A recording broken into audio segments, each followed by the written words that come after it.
Good morning, friends. Recently, I completed a 3-day, 72-hour internet and news detox.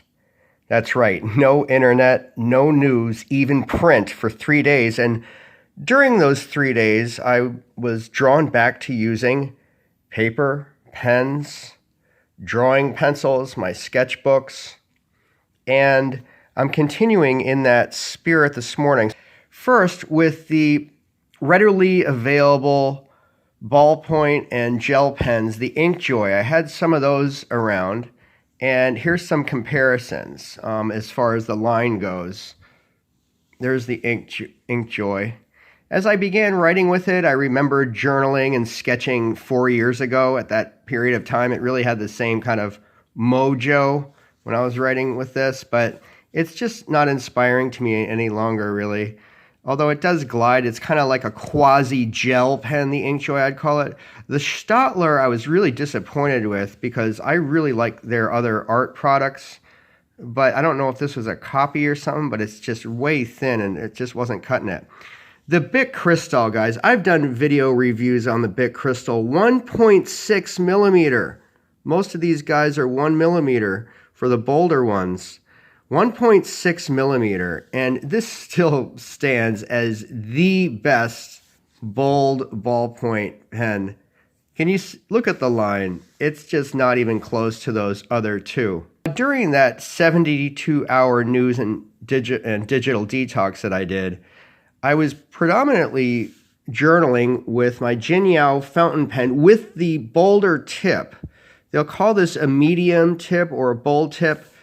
But the takeaway is that it doesn't have the letter F inscribed in the nib. And when you're inspecting these online, if you're shopping for them and you want the bolder tip, there's some that have a small F right below that 18K GP lettering on the bottom there of the nib.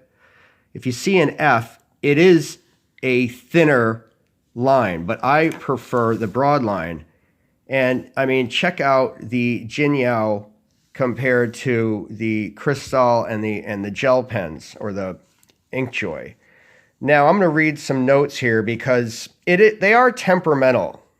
They require almost an upright hold, so the gravity feeds the nib, the ink through the nib. It requires that much gravity to feed it.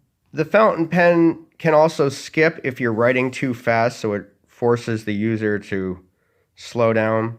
These can also bleed because this is not India ink. You don't want to put India ink. I've talked about this before, but just to say it for people just getting into this, you must use fountain pen ink, guys, and it's more viscous. It's less dense than India ink, so you're going to get some feathering or a little bit of distortion sometimes on the side of the line. But you see, this is 50-pound paper, sketch paper, and that's working pretty darn well. I can see just the lightest of feathering, but it's pretty good. But definitely go over 50-pound or over, I would say. When you factor in the value and the mojo of using the fountain pen plus, they're good for sketching. You know, you can really make some artistic stuff with these very nicely. Of course, people do with ballpoint pens too. I know I've seen incredible work online of ballpoint pen artists, but I kind of prefer the where the ink absorbs into the paper. Ballpoint pen, the ink sits on top of the paper. See those kind of glossy points in the ink and stuff? They don't soak into the paper, into the fibers of the paper. So I just prefer that. Also, just a heads up, fountain pen ink typically is not waterproof. I've come back to realizing how much I enjoy using a fountain pen, even with its limitations, as just mentioned. I mean, just check out the quality of the ink, guys.